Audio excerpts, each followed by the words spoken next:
Oh Oh my. no. I was Will about not to do be making it something. this week. Who won't? Jeff can't make it this week. Oh, okay. He had a prior commitment. Last minute. He, oh, yeah. Um, skipping out on your bail has that effect on things. It does. Mm, Yeah. yeah. And the problem is that, if you're in a snowy area, you can't drive and run away very fast. Eventually you know, You know. they'll catch you on the snowbank or something. Oh, Marty, I just No. got it. Oh, okay. Thank you. I appreciate that. Knowing Jeff, he probably has snowshoes in case of just such an eventuality. No pants either. Yeah, no pants, but snowshoes.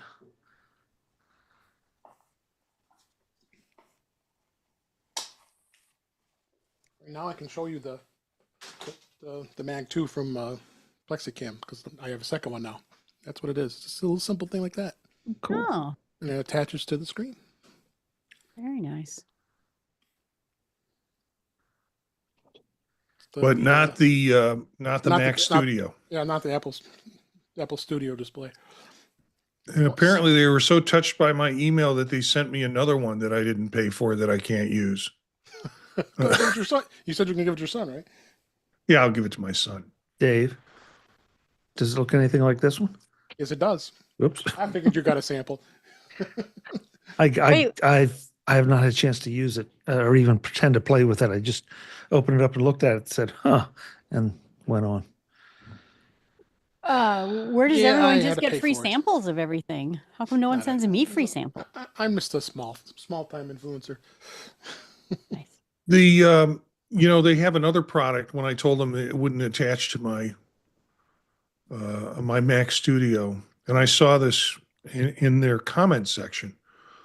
Other people were saying the same, so they referred me to another product called the Plexicam 2, which is essentially a piece of. Oh, there it is. I was Yeah. using this for years. I interviewed him Yeah. when this first came out. Yeah, I For did too. $99. Yep. It's expensive, but it works really, really No, well. I like it, but this is amazing because now I can have the camera right in my face. Yeah, I've just got to get to Good it time, I know. I'll be 'Cause I'm interested to gonna- hear what your thoughts. I'm definitely going to want to raise my monitor so that, when I put it, I won't be looking down. I'll be looking straight across. No, now You know I'm getting full view to the camera. I'm always looking Right. at it unless I'm looking down. My Yeah, friend and thinks I'm too far away. She says I'm too far, but Which kind of camera do you have? Elgato face cam that goes in the Elgato prompter, and then I have an up-down desk that I love because I'm so short, and so I can use it for a standing desk or just a really short person desk. Nice. Yeah. Nice. All right. Well, we're streaming live. And Okay. check, I've already sent out the socials. Okay, that's good. And Did somebody just buzz? I did not buzz, and I didn't hear a buzz. Didn't buzz. Nobody buzzed? Uh-oh, it's in my head then. Oh boy. no, I didn't hear any buzz. Okay. I always knew this day would happen. Dave, you may be short a panelist here in any second now. Uh-oh. Are you smelling burnt toast? Yeah. No. Well, that's a good sign. Okay. Yeah. I've never heard Well, that before. My wife, it's a stroke. Oh, really? People who are having strokes will go, I smell burnt toast.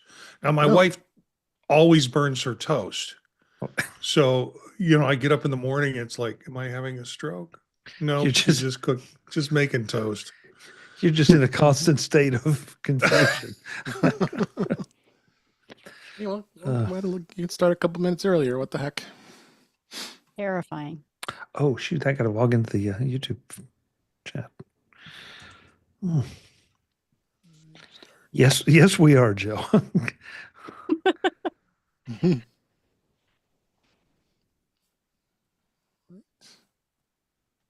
I was trying to price tickets for Orlando during spring break because the wisdom of our national association decided they would have the conference there. Oh, you're kidding. Oh my God. No. Thousands. Whoever made that decision should be fired. No kidding. That's just Right. for monetary reasons, for sanity reasons. That's just stupid. Sorry, but Yeah. I can say that with no repercussions. You probably want to soft pedal it a little more, but that's No. just dumb. Yeah. No, there's no reason for me not to worry about or to worry about losing friends over this. Yeah. Yeah. All right. We'll start a couple minute or two here early. That's okay with everybody? Aileen just That's- texted me, I do not burn toast, but make it exactly the way I like it. Well, we're going to shut that on Do Not Disturb. she has a taste for charcoal. Yes. All right, here we go.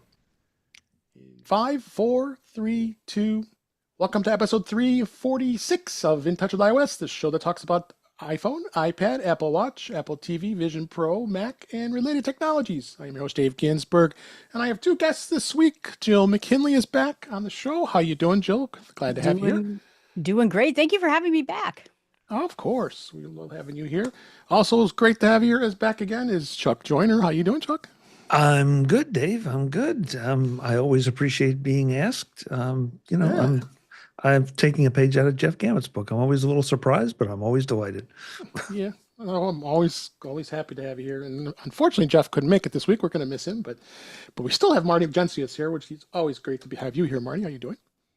I say this probably every Thursday. I am so glad it's Thursday because Thursday is the end of my work week.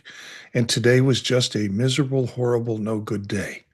And so I'm especially excited to be here tonight because it kind of puts a nice wall between me and my terrible, horrible, no good work day. Yeah, I had a pretty busy day, but I knew I was looking forward to today because Apple did announce a new iPhone. A new iPhone's here. And we'll talk about that in just a minute, as well as our normal things of going ons with the news. But as we always do, we had a couple stories here about Vision Pro. Vision Pro may be about to get this latest update. This is no new hardware required. Apple Vision Pro is just over a year old now, as we've been talking the last couple of weeks.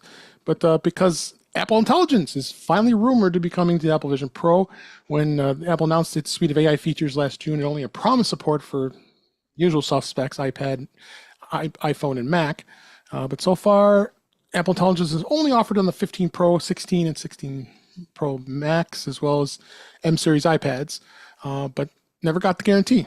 But the biggest opportunity for Apple Vision Pro, aside from its price and weight, is that it runs on second generation of M series processors, but doesn't support Apple Intelligence. Does that make any sense? But Mark Gurman has done a bit of a new rumor that there is some existing potential AI features in the Vision Pro.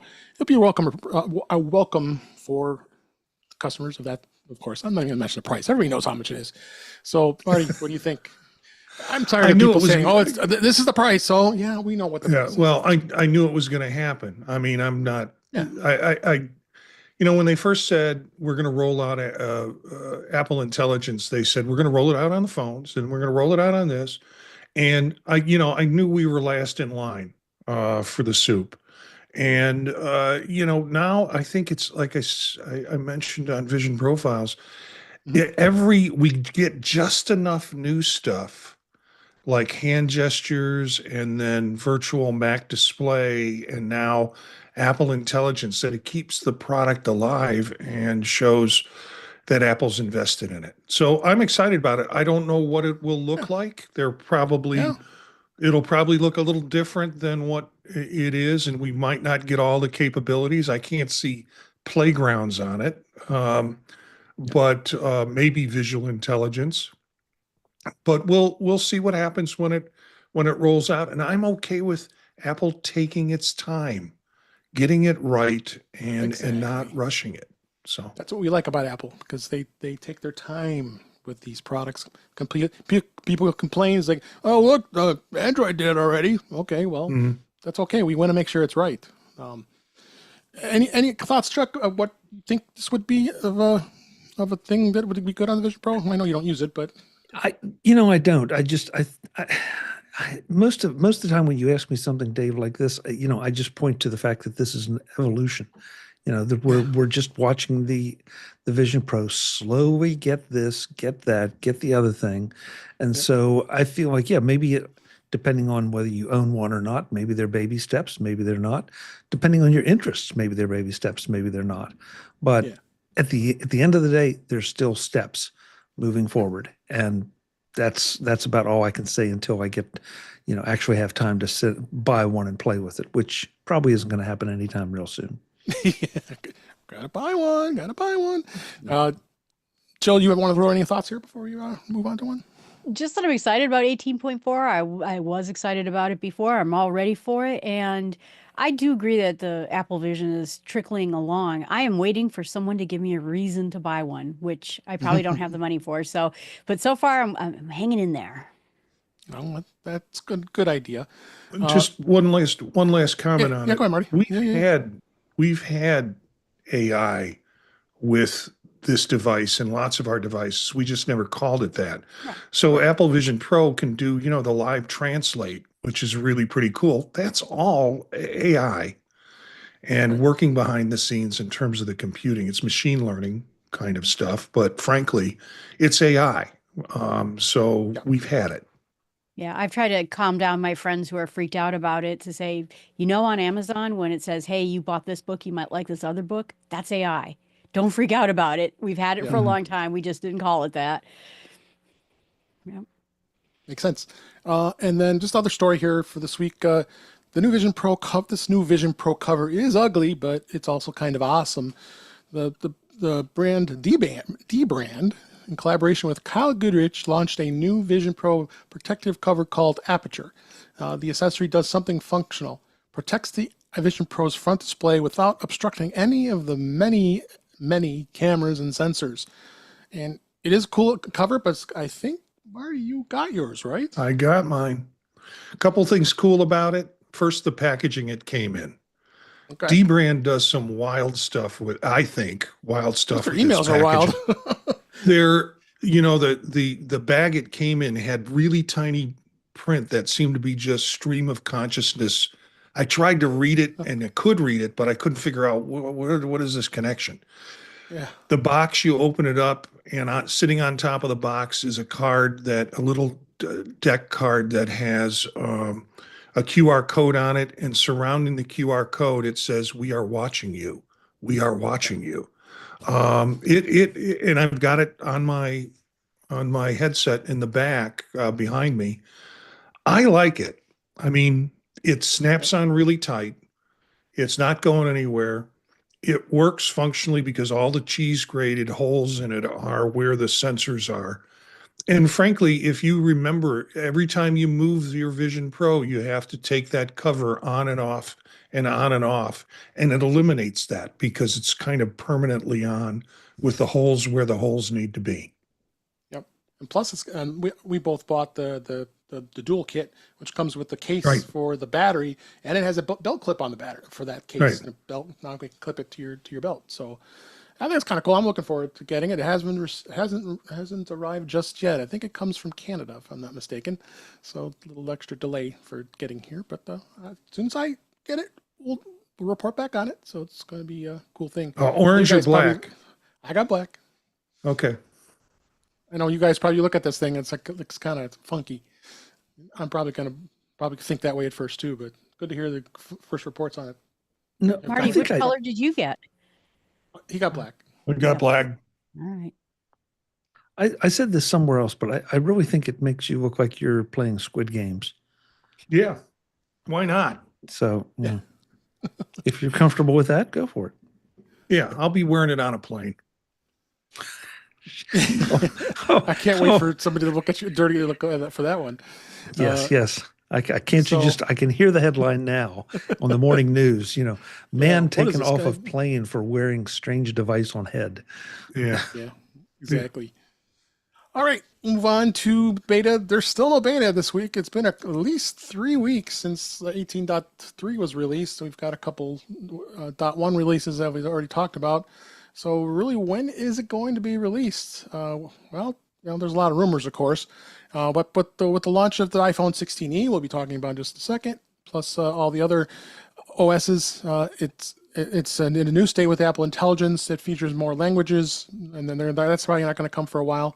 But it's supposed to include some Apple Intelligence stuff with Siri, but functionally, it's probably going to have to wait for the delay of the feature set to continue on working out the bugs. But I would anticipate to expect within the next week, let the hoopla of the 16e die down a little bit, and then I think we're going to probably see another beta, see where that goes with more Apple Intelligence stuff. So it's also an interesting thing about the iPhone 15 Pro. This was the fact that it's going to get visual intelligence in the future update likely at 18.4. With the 16e that was announced, that does support visual intelligence despite having no camera control button. But Apple has confirmed that the Apple Intelligence feature will be coming to the 15 Pro as well in a future software update. Now, on the 16 phones, of course, you have the camera button that you can do, and you do things around you, and you also can do summarizing text and reading text out loud and translate text and Google for items and all that stuff. Well, the feature is going to be it was activated with the camera control button for 16 models, but the thought of an extra button was necessary to activate the feature, but this new 16e lacks that button. Instead, visual intelligence can be assigned to the device's action button. Again, we'll talk about that in a minute, and then enabled through Control Center. This Apple had told during Fireball's John Gruber that the visual intelligence is coming for the 15 Pro in a future update, but I also saw that the fact that it might come on with the Control Center itself, so you can turn the button on and control it at that place as well. So they're obviously really getting high on this camera control button, but they don't want to include it on any other models other than the 16 and the 16 Pro. What do you think on this, Chuck? Dave, I feel like I should reserve some of the comments for when we talk about the 16e. Because I think that a lot of them are repetitive. I like the idea that, once again, sort of like Apple does, they seem to be experimenting just a little bit with, we put this out there, we listen to feedback, which that in itself is pretty impressive that they listen to feedback. And, they're trying to find maybe another way to make it a little more widely accepted. So I think it's going to be interesting. I don't know. I just feel like, and of course we're having all these conversations before anybody gets their hands on one. So we'll just have to wait and see. How about you, Jill? Yeah, I'm excited to see what happens this next year. I'm probably going to get a new iPhone, and so I'm going to join that world. My iPads have better abilities on my phone, but I'm excited about it. I think I just want to see what they do. And Chuck's right. We haven't seen anything that they're doing, so we don't know, but we can just be generally excited about it. Barney, what do you think? I have a Pro 16 Max with the magic button that they have on it, and I forget it's there. And when I do remember it's there, I can't seem to get it to work as intuitively as I'd like it. So I think Apple's playing around with this, and frankly, just assigning a side button to a camera shot probably meets my needs without all the adjustment. So I think they're really trying to find out what works on phones and where it's going to settle. Right. Yep. So we teased the iPhone 16e enough. So yes, Apple yesterday, as we record this, announced the new 16e. This is replacing the SE, and it's built on a derivative of the iPhone 14, but it is now going to, like I said, it's going to succeed the iPhone SE, which has now been discontinued, and that was the final phone that had still Lightning and Touch ID. So the 16e is going to be a larger 6.1-inch screen, up from a 4.7-inch, and it has its notch for Face ID, meaning that Apple will no longer sell phones with a Touch ID fingerprint button, marking an end of an era. Now it is powered by an A18 chip, and when I first heard that, I was like, "Wow, that's the same chip that the 16 has." But it's also enabling support for Apple Intelligence and features like notification summaries and Genmojis and all that stuff we already know about. The 16 A18 chip is a 6-core CPU with 16-core neutral engine, but it's bind at a 4-core GPU. So that means it's a different derivative of the 16 and 16 Plus and 16 Pro, of course. So 16 Pro is, of course, the A18 Pro, so that's no comparison. So then it's also equipped with, and this was really, I knew this was a rumor for a while, that it's equipped with a 5G modem that's made by Apple called the C1, whereas iPhones that have the Qualcomm modem like all we have, Apple says that its own modem is so power efficient that the 16E offers the longest battery life of any of the 6.1-inch models ever. And for example, Apple says that the 16E can get up to 26 hours of battery life for video playback and 22 hours on the from 22 hours from the Apple 16. So yeah, there's a lot of great stuff that's here, and I would like to bring it to the panel here. What your first impressions were of all of what we read? Obviously, we don't have it in our hands, but I think, well, being iPhone users for quite some time, we can probably get some insights. I'll start with you, Marty. My initial thing was sticker shock. I was disappointed because it's $150 more than what previous SE models are. So we do not have a sub 500 phone for folks. That makes it less accessible to people and less affordable to people. The piece but then I started looking at what was put into this thing, and I thought, okay, I can see why the price went up. It's aluminum, it's not titanium, but Right. still, all the other parts that have gone into it, it's pretty impressive. I'm most interested in the C1 modem.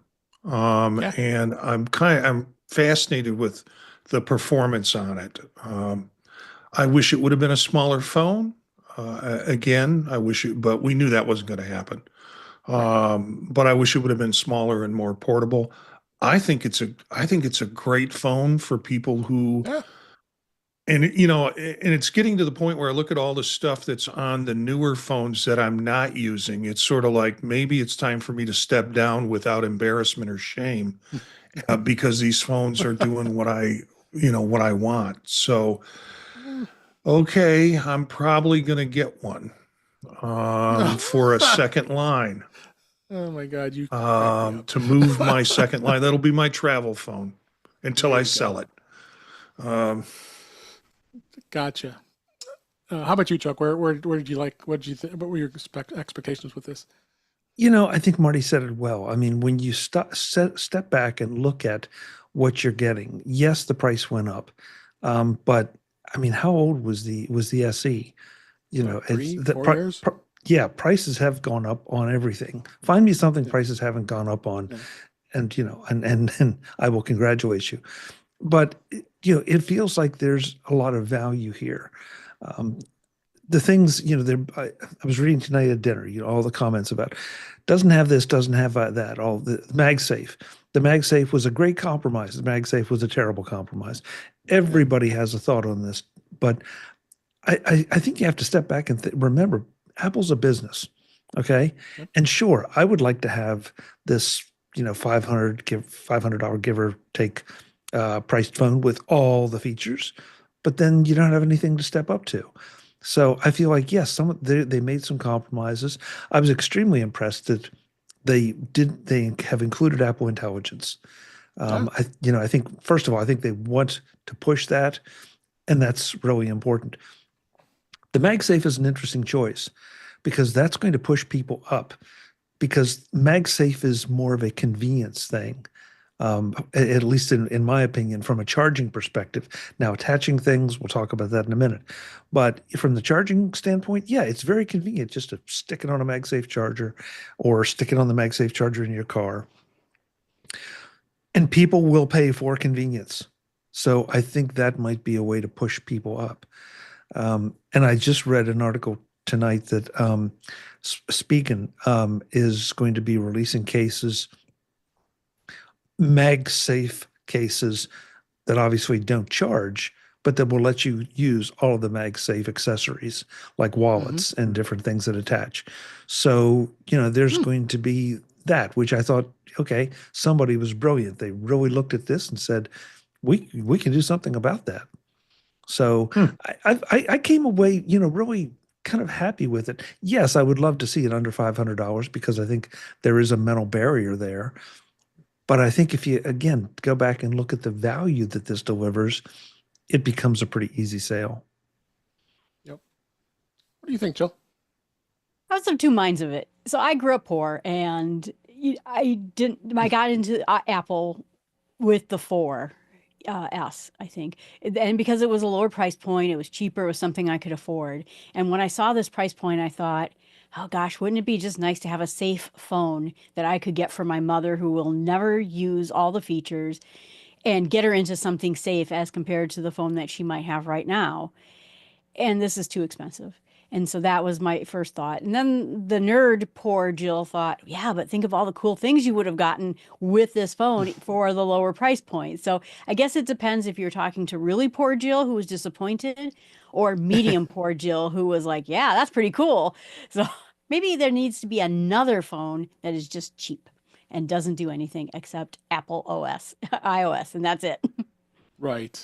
So I got the same thoughts. I think, couple of the comparisons, they say this does have an iPhone 16 case, but there is a lot of limitations to it. It doesn't have a lot of the things that the 16 has. And again, we talked about the C1 customized modem. I want to get that talk in just a minute. But as I started this discussion, it's the only one that has a single lens rear camera. And while it's the same 48 megapixel wide lens camera, think about that, 48 megapixel camera on a iPhone that's $599. That in itself, I think, is something to think about. But it's lacking several of the features, including it's only a standard 1x view. There's a 2x zoom option, no telephoto, and there are no other zoom options. Well, there is an ultra wide camera for wide angle shots. And macro images, it's just one lens, and that's all it does. Is that a game changer? Well, it depends. I mean, I think if someone wants to keep it in a reasonable price, the base model is with 128 gigabytes of storage, which is it's usually sufficient for most people. It's got some good stuff with the spatial image and the video capture. There is no option for that. So, and then it has the same True Tone Flash, the Photonic Engine, Deep Fusion, Smart HDR options, but it does not support the next generation of portraits in the focus control or the photographic styles that the 16 Pro has. So I mean, again, you're going to go through and compare all this stuff with cameras on an iPhone. That's where you have to decide. If you want to have a little better camera, then you might want to go up to the 16. That's why Apple brought this iPhone out, because really the target market was the SE, of course. We got everybody off that SE because it's old and it's going, as well as anybody who still has the iPhone 11, the iPhone 12, and possibly even the 13. This could be entice people to look at this iPhone instead of moving all the way up to the 16, because it's more money. What do you guys think on that? Go ahead, Chuck. How can I disagree with anything you said, Dave? I think that it may cause people to say, just like Marty. I mean, Marty's comments were really interesting. That I think about the things I'm not using, and so maybe I can. This phone might be for me in certain circumstances. And I admit, Marty, I really hadn't thought about it in exactly that way. So, the only thing, everybody's so fixated on the price. And I've been surprised that I really haven't seen that much write up on the size issue. Our friend Brittany Smith, she has said constantly she has small hands, plus she's a girl and has girl pockets, and she wants a small phone. And now there isn't one. So, I don't know what size market that is, but that's where I would like to see, almost regardless of price, give somebody the form factor they want. Again, I keep coming back to the same things: value, value, value. If this delivers you value for you, then it's your phone. If you need more, then it's not. Oh, you, Marty? Well, I think the smaller form factor will come with the infamous iPhone flip phone that will fold your screen in half. You can fit it in your pocket, and there you go. Cost you a lot. I'm curious. The thing that I'm left thinking is, okay, so now we have this 16E convention in terms of naming. Does that mean we're coming out with a 17E in the fall? A new or is this going to be a every other year E upgrade or something like that? Yeah, I just they kind of they've attached it to the number and all the other phones that come out annually. And so what does this mean? Or we get like the 17E next spring after we get the series of 17 phones in the fall. Yeah, because you're not going to bring it out to the fall at this point because you want to make, it's pointless. Yeah. I mean, they kind of did that with the iPhone, the first gen iPhone, and then it was almost less than a year before the 3G came out. So, so I would tend it out. Yeah, they would release during the fall period. We expect the 17, and what I think that hasn't been in their track record. I mean, that's why the SE lasted as long as it did, because it was a completely separate. It's really strange that Apple moved on to this model naming convention, and because I guess I could keep it at 16 because they're already, they're still selling 15s. So I guess why not? If it goes to the 17, maybe the 16s will obviously move down to the secondary market of iPhones that Apple will still sell, and then the 17 will be the new ones, just like they've been doing for years and years. So I find that fascinating what they're going to do with that. Jill, you got the last word here. First of all, Brittany, yes, girl pockets and girl hands. They needed something smaller. And so that is disappointing. But the other part of it is that I'm a camera addict and my friends are camera addicts. And so we'll never do it because we need all the cameras. We want more cameras. But I think it's great for most everybody else. I think Marty's right. You can consider whether you really need to have all the bells and whistles that go with the other model. Yep. Yeah. A couple more things. Dave, can I'll steal the last word from Jill, just to remind folks that it's not unprecedented for Apple to drop prices as models stay in the line, but drop or go up in age. So, let's think about that a little bit, because the 16, 17 thing could be problematic, or it could be a great time to say, you know what? Maybe it's not, it's a little farther apart from the 17s. So we're going to give you a little bit more of a price break.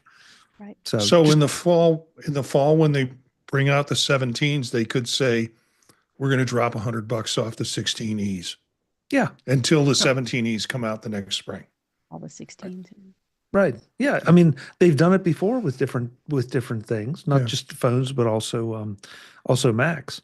So, and it gives them a little bit of a cushion price-wise to do it. If you really want one of these phones, get it now. Otherwise, maybe it'll become a little more appealing in the fall or whenever this alleged price drop might happen. I've said the word might, sorry. Yeah. Just a couple more things here on the iPhone 16e. Just interesting, the product red color is now no longer available. No other models there's no models with the product red anymore.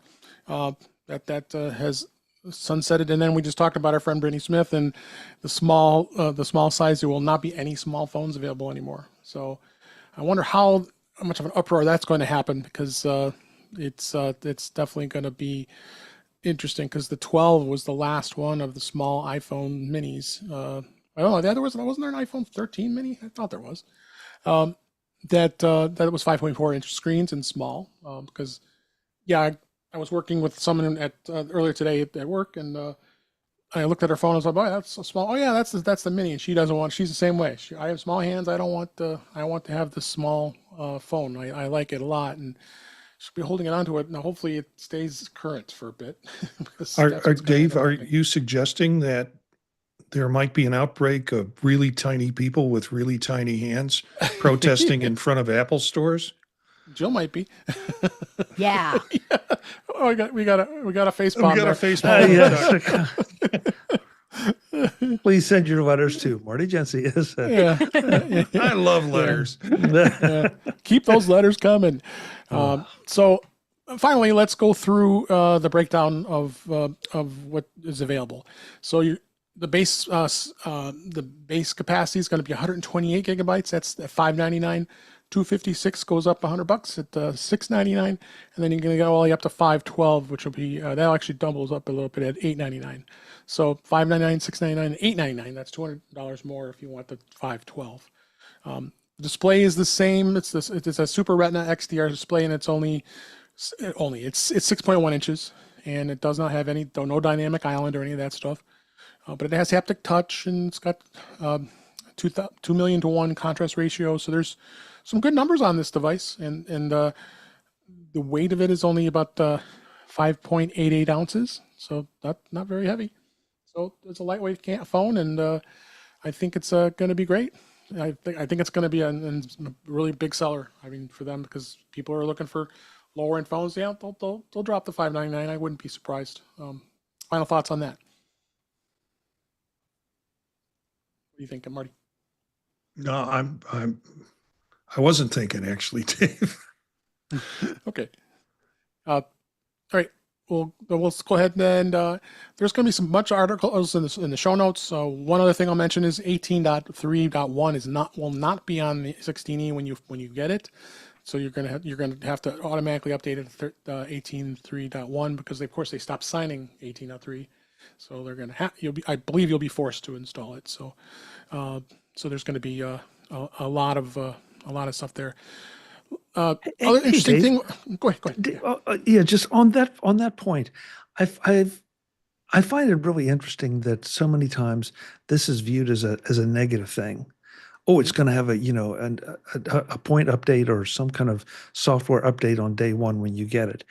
To me, that first of all, it says something about the lead time necessary to manufacture these, but it also says that Apple's on top of the software thing, making sure that things are, whether it's current, whether it's security, whatever it is, they're making sure that you're getting, the best thing right out of the bag.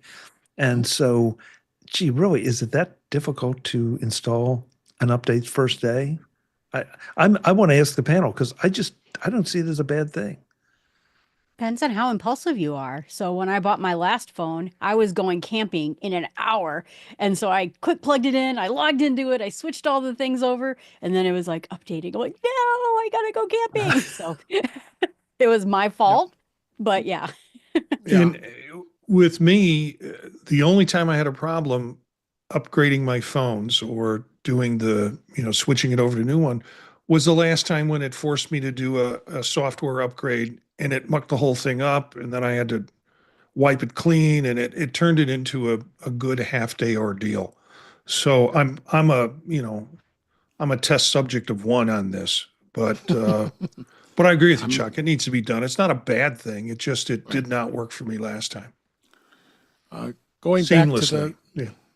Going back to the comments about the people buying this and maybe sticking with their old models. Brian F in the chat at youtube.com/intouchwithos it made the comment that Jill, you hit it right on the nail on the head. My parents are using the version 1 of the SE. Well, that's been long. That's long in the tooth. There is absolutely no way they're interested for a $600 phone for a base model. So it's going to be interesting. Where are these folks going to go? Are they going to stick it out? Well, that SE version 1 is no longer getting new iOS updates or security updates for that matter. So sooner or later, it might have to happen. So Brian, spring for a new phone for your folks. Yeah, give it to them for their anniversary or something. Exactly, and then they probably still don't want to use it.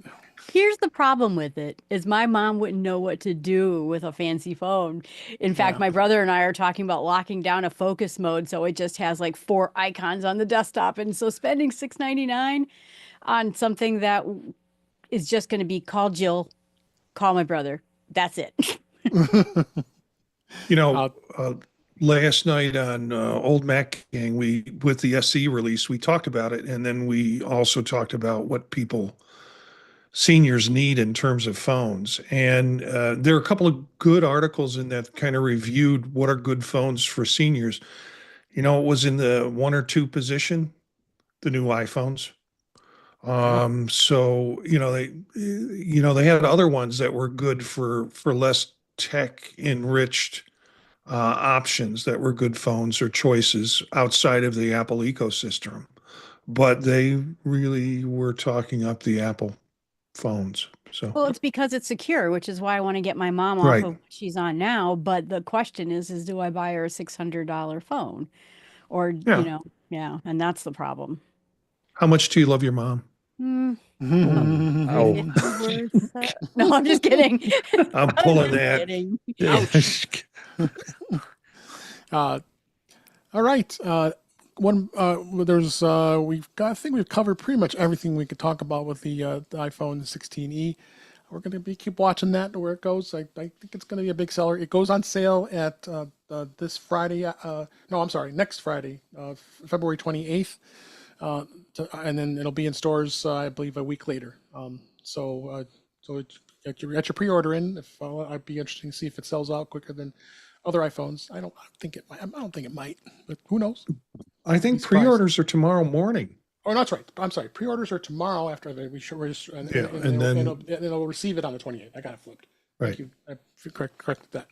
Yes. So Friday, February 21st is if they go on sale. That's the day after we record this, and then a week later on February 28th when they'll arrive, as well as you can pick them up in Apple stores.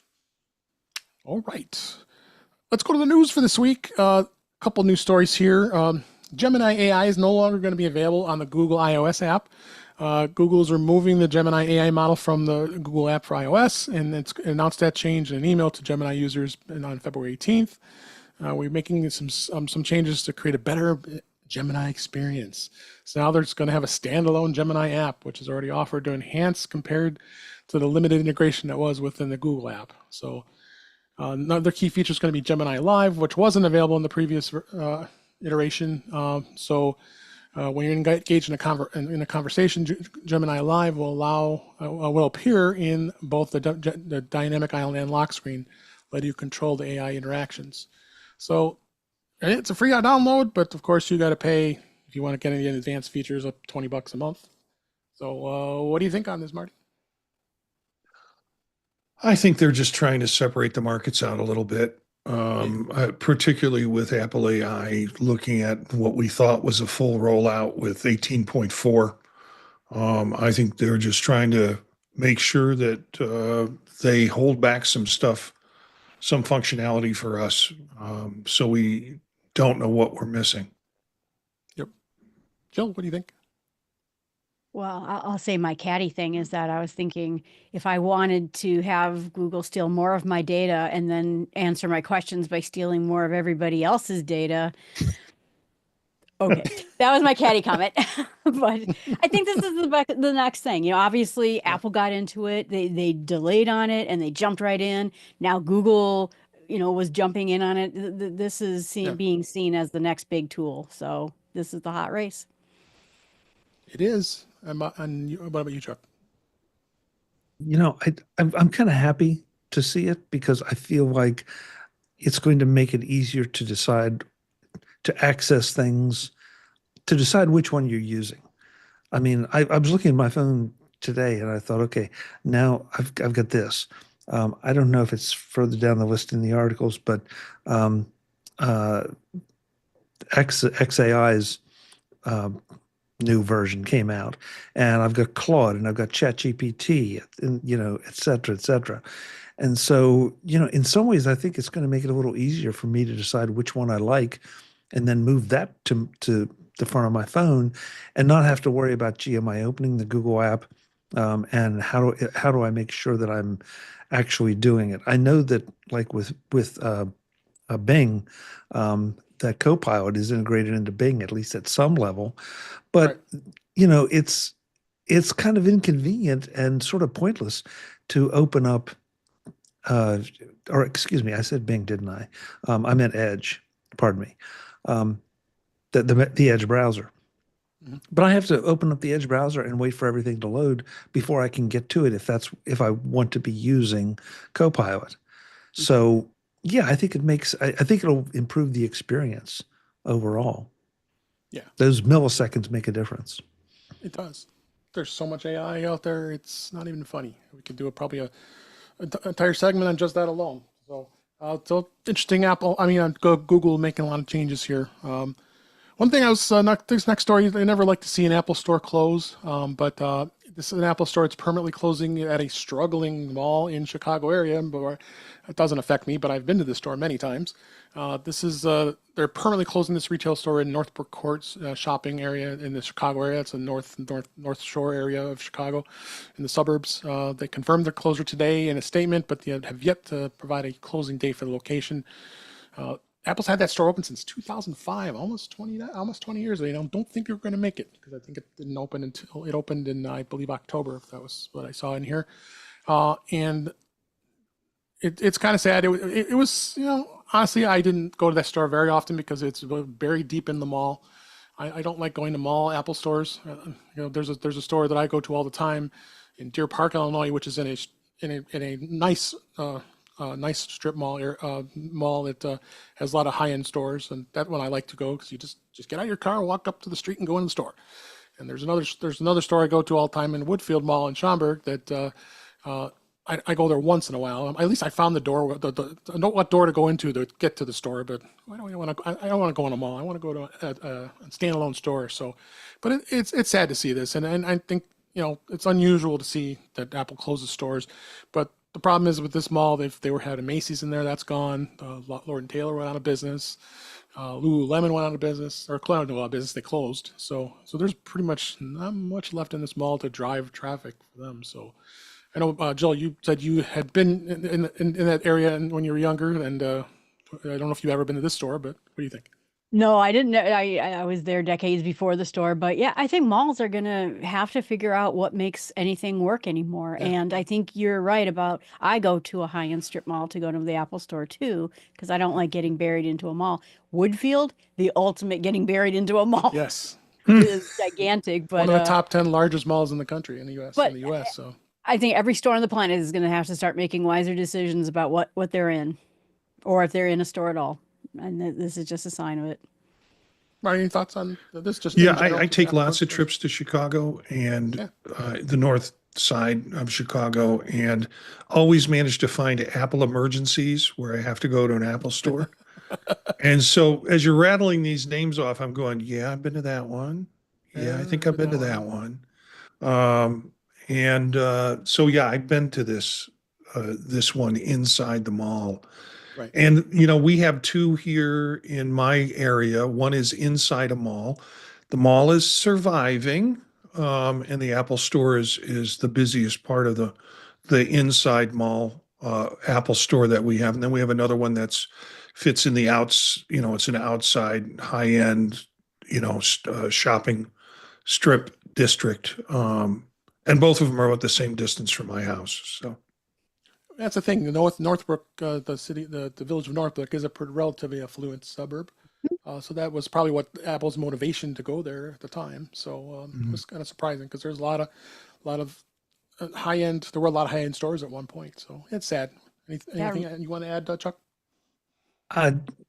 Just a couple thoughts. First of all, if the mall is dying, because I've seen this around our area, if the mall is dying, then the landlords sometimes, not very wisely, ramp the price up on the stores that are staying to try to keep their heads above water. And of course that just makes the stores want to move out faster. But the other thing too, I think, is that a lot of us, everybody here and anybody listening probably goes to Apple stores intentionally. And I wonder how much traffic is from the passerby who says, oh yeah, an Apple store, I should, go in here and see what they have, or I've heard about them, or anything like that, even after all this time. And so it makes sense that if you're going to be in a mall, you probably want to be in a busy foot traffic mall. And I don't know this mall, but it sounds like from what you said in the articles I read, Sorry, It's it's on died. its last. Yeah, Yeah. it's either dying or dead, and so yeah, It's time to move on. it's Yeah, going I to haven't become a been there mixed use. since I stopped stalking John Hughes movies, but that was about it. It's I think what's going to happen is going to become a mixed use mall. They're going to build some like condos, homes on the property and kind of intermix it between that and a mall. So I think that But I something mean, different gone out is there. the day where we stood in line overnight or really Yeah. early in the morning to try and make it into the store. To get an iPhone. And there was a community sense about that besides a lack of sleep. Yeah. It was kind of a fun experience. Mhm. Yep. And Brian F in the chat in our YouTube channel here said my wife is listening in and reminiscing about those locations you bring up. She was originally from that area. So there's still 8 locations left in Chicago area, and there's some great stores. And I don't think we're gonna have any problems here. As long as I have an Apple Store near me, I'm happy. The one So, down at the river is great. It's yep, Yeah. beautiful. Michigan Avenue, Wait, wait, Michigan Avenue wait, downtown store. was your wife in John Hughes movies too? I'm just That was his wife, not my wife. Yeah, I mean Brian's wife. Yeah, I was like, Yeah. everyone in the area is from some John Hughes movie. They could be. They could be. So, also, Google is doing another thing. They brought Google Lens screen search is coming to iOS Chrome and the Google app. The Google's rolling out a new tricks for the Lens for visual search feature, which is Chrome and Google apps on iOS, allowing users to search for content directly from their screen without taking screenshots or opening up tabs. In Chrome for OS, users can access this for the Lens functionality through the three-dot menu and going for search for screen and Google Lens. Google says that it plans to streamline the process in coming months by adding a dedicated Lens icon to the browser's address bar, similar to the desktop Chrome implementation last year. And then the Google app for iOS is similarly getting that functionality, and it'll be able to just initiate a screen search by tapping the three-dot menu. So I tend to see a lot of things like this happening because Google wants to get in on this because Apple has already started doing this with Apple Intelligence. Why not us do it with the Lens app? What do you think, Chuck? I've had an occasion to use the Lens functionality, and it is surprisingly effective. And so, I thought, especially the idea of putting this on the menu bar is kind of brilliant. It's a very specialized use case that if I want to try to identify something, the situation I had was trying to look up some logos that I was not familiar with, and the kind of logos that don't have the company name or whatever on them, just a graphic. And I was able to find all but one just taking a picture of it with the Lens app and doing a search. So I've been very impressed with this. And again, it's a very specific use case. But if you have that need, yeah, good for it. Yep. What are you, Joe? I'll go with that. I think it's great. I have not used Google Lens, but I think if you have the use case, I think it's a great way to go with it. And I'm glad to see that. Like I said, I think the competition is just going to make everyone better. So. Yep. Hey, Marty. Competition, it just sort of seems like I don't know what to turn to. It's, they don't give Apple any rest with visual intelligence before they put something else in there or adjust their apps so it can do something else that we're waiting really to roll out at the Apple on the Apple version of AI. It's just I would like these in better silos than all spread over everything because I don't know what to hit when I'm doing it, or do I just go and stick with one and stay with it and deal with whatever limitations instead of trying to jump around from different visual identification apps to other visual identification apps. So I'm going to move on to the next story here. Apple continues to be the world's most admired company. Has been ranked in Fortune magazine as the most admired company for the 18th consecutive year. That's no surprise, well, at least for us here. Fortune rankings are based on a survey of over 380 business leaders across a range of industries who assess companies on their 9 criteria, including innovation, investment value, social responsibility, ability to attract talent. Apple once again has secured that top post, followed by Microsoft, and Amazon, both of which have been consistently ranked around the top 3 in recent years. 2025 rankings highlight the continued dominance of the technology sector, most notably NVIDIA is making a big significant push to the 4th position.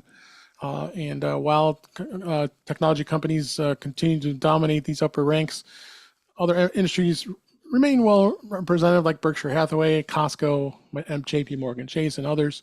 So yeah, it's nice to see that Apple continues to be an admired company. I think it is, because we all are Apple fan boys and girls, right? Yep.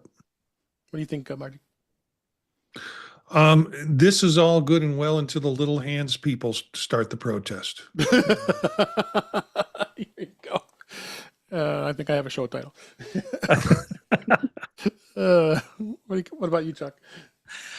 You know, I feel like anytime you're in the top 20 of this list, that you're doing well. And the fact that Apple has maintained the number 1 spot for 18 years is incredible, with all the criticism that, you know, the tech press gives them and all that.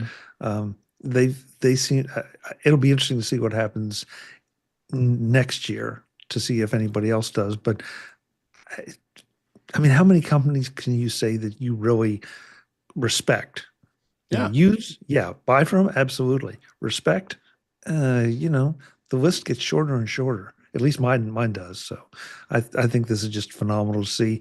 And yes, I admit I'm a fan of the company, but I think objectively speaking, they're worthy of respect. Yep. I asked you, Jill? I think I did. Oh, no. Nope. No, go ahead. As the leader of the Tiny Hands Coalition, I was going to say, I used to admire Microsoft quite a bit. And I worked for them. I worked for them for 5 years, and I was a huge fan of them. And it's not just because of maybe I'm in a better financial position than I used to be. I trust Apple with everything. And so my general statement now is, Marty's like, well, do I switch to this app or that app? I admire them because I can just do whatever it is they're selling and trust it. And that means a lot more to me than, you know, anything else. And I think this is all on Tim Cook. I really admire what he's done with the company. And it's a bit surprising, because we see these stories. We see stories all the time of someone placing a target on Apple's back. And we get a lot of that through what we read, and still considered most admired company, top rankings. So, yeah. And finally, this is, I guess, a little bit of a news story, a little bit of a topic here. I wanted to make sure we touched on this.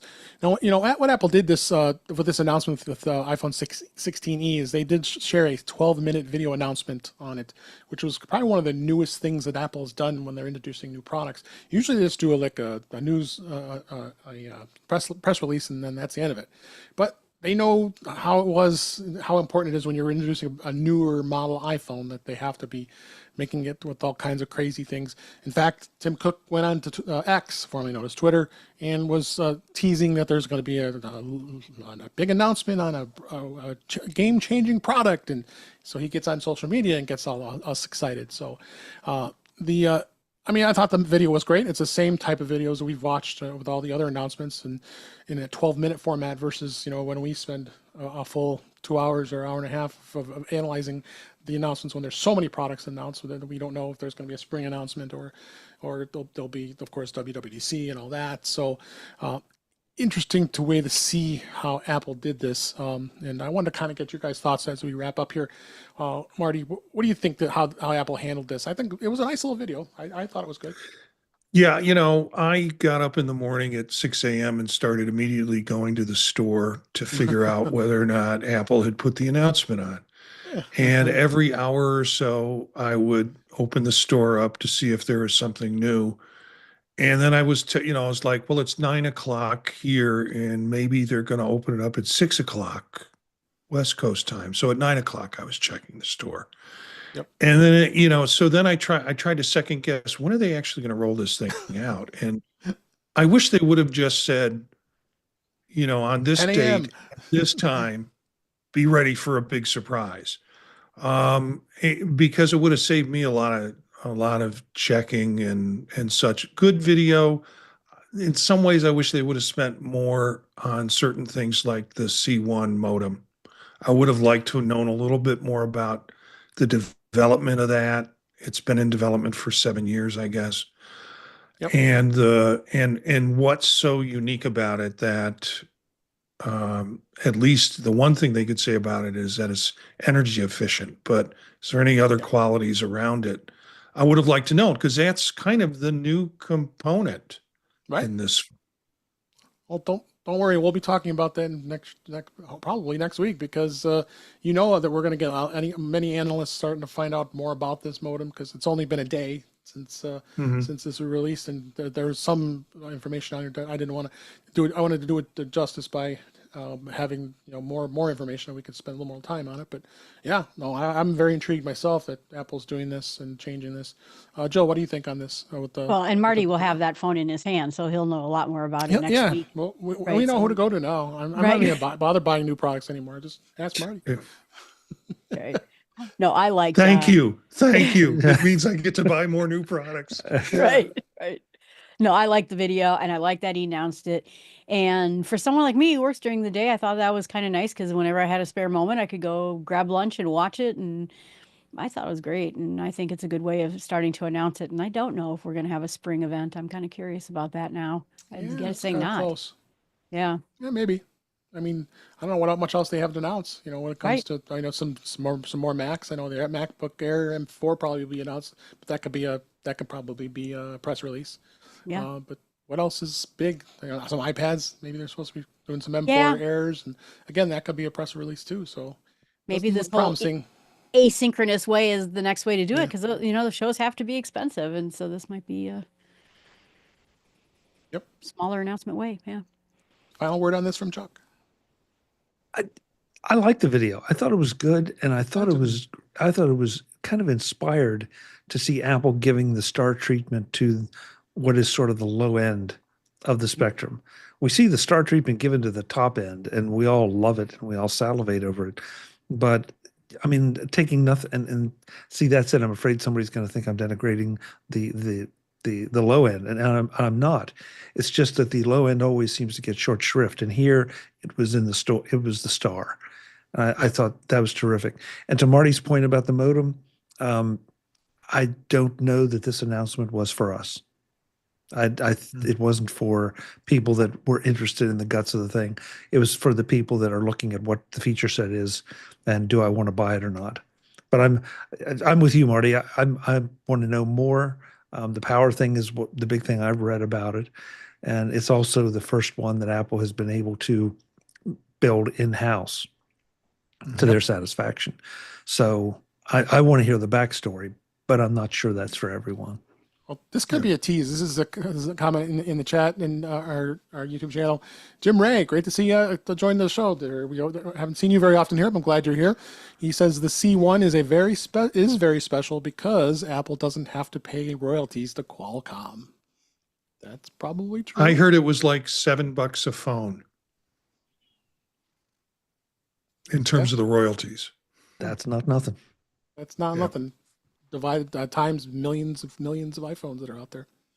So what Chuck said had me thinking about it, in the sense that so many people are going to go, oh my gosh, so much more money. And so maybe the video is there to say, yeah, but look what you're getting, and maybe ease some of those concerns about the increase in cost. Yep. That's definitely for sure here. So, well, that's it. We had a great show here. The hour just went past so quickly here. A lot of great information and topics, and we had a great show here. So let's go ahead and wrap up for this week. That's a wrap for this week. Please send your questions, comments, and suggestions to our email address, which is feedback@intouchedbyios.com. You can follow us on Blue Sky and Mastodon at @InTouchWithIOS. Support the show. Buy me a coffee at InTouchWithIOS.com. We would really appreciate it. You can also become a patron of the show by going to patreon.com/InTouchWithIOS. We have 2 tiers available to support the show. We would really appreciate it. Make sure you like, share, subscribe when you're notified when we're live streaming, which is Thursday nights, 8 p.m. Eastern Time, 5 p.m. Pacific. And I'm great to see Jim Ray and Brian F. and many others that were in the chat this week. That's on our YouTube channel. It's youtube.com/InTouchWithIOS. You can watch the current and the past live streams as well as listen to past shows. Visit In Touch with iOS magazine on Flipboard. For many of the topics we discuss are flipped into that magazine. The link is in our show notes. You can listen and you can subscribe to the show in your favorite podcatcher, including Pocket Casts, Overcast, Apple Podcasts, but many others. Just go to our website, intouchwithios.com, where all the links to all the ways to listen to us are just there on that website. I am Dave Ginsburg. You can find me on Blue Sky and Mastodon at DaveG65. And Jill McKinley, thank you so much for being here. Where can people find you? Oh, it's great fun to be here. I am branching out into YouTube, so you can look at Start with Small Nice. Steps YouTube channel with Jill from the North Woods. That's my next new adventure, Yay. and it's doing better than I expected, so which wasn't much. Great. So We have the link in your bio on the show notes. So great to hear. Thanks for being here. Always thank Chuck Joyner for being here. We always appreciate you, and it's a pleasure always having you here. Where can people find you? MacVoices.com. That's where you can check out everything. We are just wrapping up our CES coverage finally. So we're not quite done yet, but we're pretty close to it. Of course, we have Mac Voices Live on Tuesday nights, 8 p.m. Eastern at youtube.com/MacVoicesTV. And on the socials, you can find me as at Chuck Joyner. Thanks for having me, Dave. Always fun. Yes, always fun as well. Last but certainly not least, Marty Genesis, thank you also for being here. We appreciate you and your contributions to the show. Where can people find you? Gencius, Jencius, at Mastodon and also at Blue Sky. Tuesday nights with Chuck Joyner, and of course Thursday nights here with In Touch with iOS. I do a bunch of podcasts, some stuff that's streamed through YouTube, particularly Vision Profiles on Monday night with Eric Bolden, and then some other ones you can find at thepodtalk.net, and it will give you links to the podcasts and also information on the YouTube streams. Great. Thank you. Thanks for being here. And thank all of you for listening, for watching. We really appreciate you being here. And until next time, thanks for listening. Thanks for watching. And we'll talk again soon. Thank you. Good job. Thanks. That was fun. That hour did go by fast, man. Yeah, you zoomed by here. So I did my screenshot of, like I always do, of their little grid that Apple loves to do. I always like that to refer back to that, show all the stuff. yeah, it's a good. It is interesting about the action button. I tell you that they did add that, because at least you can program that to do something besides to turn the volume down, off and on. But that's what people like to.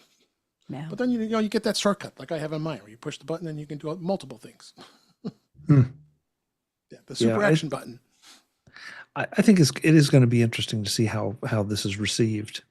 But as usual, I don't think it would have mattered what Apple did. There's going to be criticism. Right. They could have brought it out $300. It's like, well, $300. Why isn't it $250? Or why isn't it $200? So. Or how come it's so cheap? Yeah. Well, yeah. And what did they have to do to get there? And then the analysts are going to have a fit because, well, Apple's not making its usual margin on it, so the stock price is going to take it. That's just it. You can, any way you want to spin this stuff, you can spin it. Yeah. Yeah, that's true. Yeah. I'll be interesting to see when you get it. We'll have you to tell us all about it. Well, now it makes me kind of wonder what Marty said. Are a bunch of people going to leave the regular iPhone and say this is good enough? And so, in a sense, it might be a blockbuster because they'll just say, I don't need the fancy camera. I just need to take pictures of me and my friends at the mall. And who needs that? Yeah. And I take more pictures of me, and well, I don't have any friends and I don't go to the mall. Right. But I take pictures of inanimate objects, and they're my friends. And then the only thing that I need, the thing that I do like about the super big camera on the Pro Max is it does spatial. And since we talk about Vision Pro, spatial is the thing. So you can't get that on the 16E. See, that's the thing. Everybody has that one feature. You know, I think I have skipped one iPhone upgrade cycle because whatever the feature was, and it's just been too long ago, it just didn't apply to me. It wasn't something. But other than that, every darn time, you know, I want the better camera. I want the extra lens. I want the 4K. I want this. I want that. You know, that I can justify to myself spending the money. And so, I think it's going to be really interesting, especially as economic times get just a little bit tighter. You know, I think people are going to have to look more at value.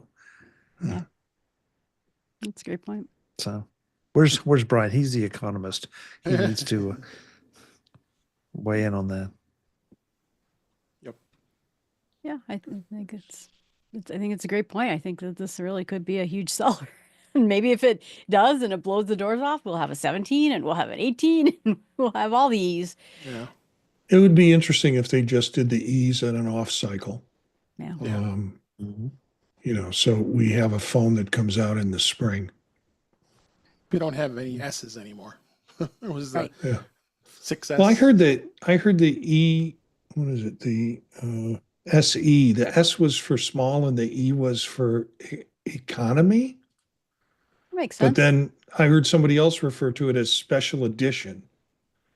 That's what I always thought there was. Oh, So we Yeah. have the E, but we don't have the small anymore. right. Yep. It's not special. It's just addition. Yeah. Well, or if you do the small economy, it's not small anymore. It's just economy. Right. I'm going to say goodbye to the live stream, everybody. See you later. Take care, live